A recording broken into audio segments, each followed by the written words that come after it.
No, because then the backdrop looks awful. Maybe somebody could go downstairs and ask them to... Hello? Hello, downstairs? Shh. Can you get everybody to move outside? We're doing a live interview. We're going to be live. If everybody could just move. Arnold, we need to go live now. Okay.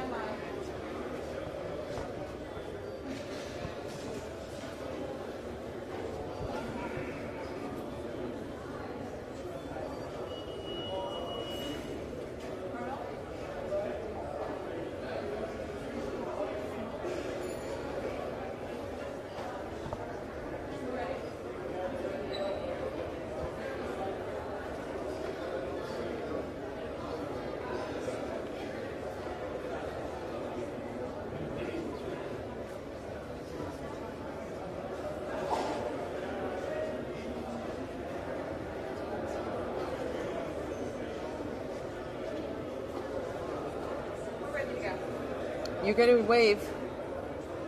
We're live.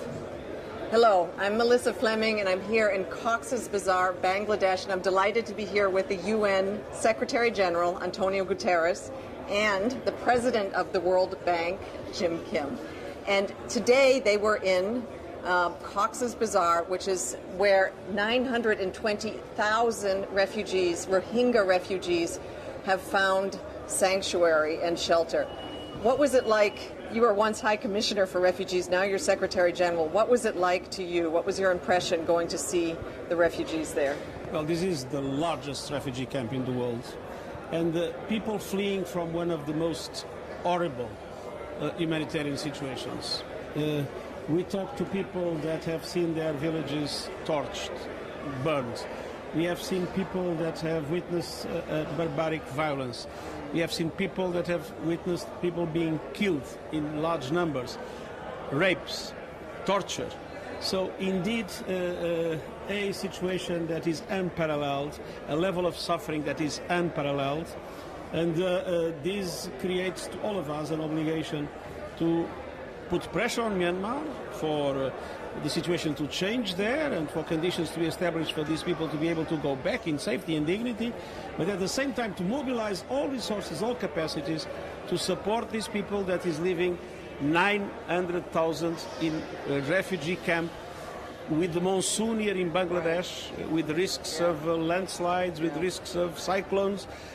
Still we are not out of the woods. We need much more support from the international community. Right, and you called the Rohingya population the most discriminated in the world, and now they've gone through terrible atrocities and are here in these kinds of conditions, which is a good segue to ask why the President of the World Bank is here accompanying the I almost called you the High Commissioner, the Secretary General on this mission. Well, you know, it's a great privilege and an honor to be here with the Secretary General. And in fact, it was the Secretary General that got us much more involved in humanitarian response. You know, when he was High Commissioner about 5.5 years ago, he made a presentation at the United Nations about the situation in Jordan and Lebanon. And he was so clear and so impassioned that it struck me immediately that, you know, the division between humanitarian response and development is an entirely false one. He pointed out at that time that some of these situations, the humanitarian response situations last for 10, 15, 20, 30 years, and they become development issues very quickly. And so we're now, since that time, we've developed an extremely close working relationship with the United Nations, with High Commissioner Guterres at the time and High Commissioner Filippo Grandi now. Who is here with us as well. Yeah. And, you know, we feel that this situation is just one of the most appalling, one of the most disturbing situations we've ever seen. You said that it was the most disturbing that you have ever seen. You didn't know what to expect when you came, did you? You know, I've done development work for most of my adult life. But to combine the stories of rape and torture and burning of houses and the shooting of children with the conditions that they were living in, and then also at the same time combining it with their intense and focused passion for justice. They want to be citizens. They want to live with dignity. Putting all those things together and then seeing just so many of them in a tiny area was extremely moving for me.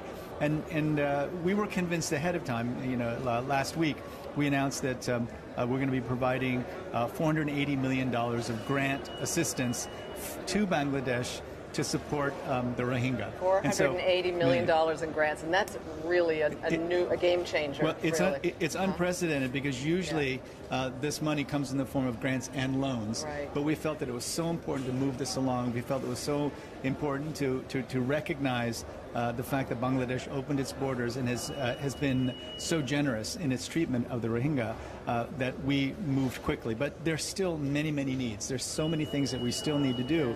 And, I would just say that, yes, I was appalled, but, the entire world should be appalled by what we're seeing. That the discrimination goes back decades and decades and decades. And in this case, the viciousness of the stories that we heard made me even more committed to ensuring that first and foremost that we work for the political solution so they can go back on their own terms.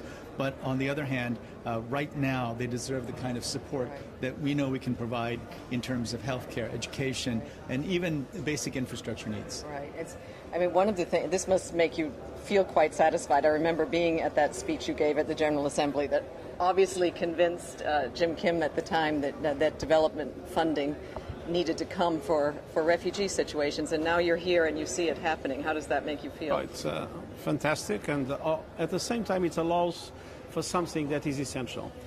These are refugees that came to an area that is inhabited. There is a local community, and this local community has shared everything.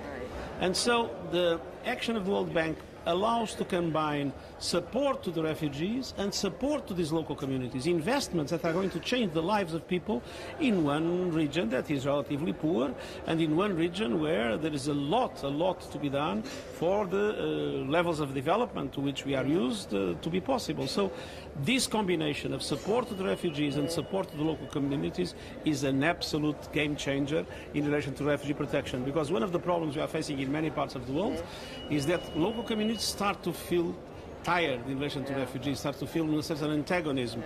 And especially they see aid coming for the refugees and not coming for them. And sometimes they are poor, they have the same problems. So this action of the World Bank will allow, I'm sure, to have a much better relationship between the people of Cox's Bazar and the refugees, and that is in itself a fundamental instrument of protection of the refugees themselves. And yet you delivered a really important message today. Bangladesh has kept its border open despite having almost 1 million Rohingya refugees here. And that's a lesson for many countries that are much more developed. See a few thousand people coming and close the borders. Okay, one last question to both of you. I know that you both made a real special visit to women's groups in the camp today, and I think I saw how it affected you, the accounts that they were giving to you. What did you hear, and what was your reaction to that? Well, the levels of sexual violence, the levels of rape that in this crisis have happened, as unfortunately we are seeing more and more in all conflicts, even in some situations, rape becoming a weapon of war, as you said. These levels are absolutely appalling. This is something that is totally unacceptable in the 21st century, and the levels of trauma that this causes in women are extraordinary. But we have seen these women with a level of courage, determination, and resilience in relation to this situation that I must say I was completely amazed. My deceased wife was a psychoanalyst, my sister is a psychiatrist.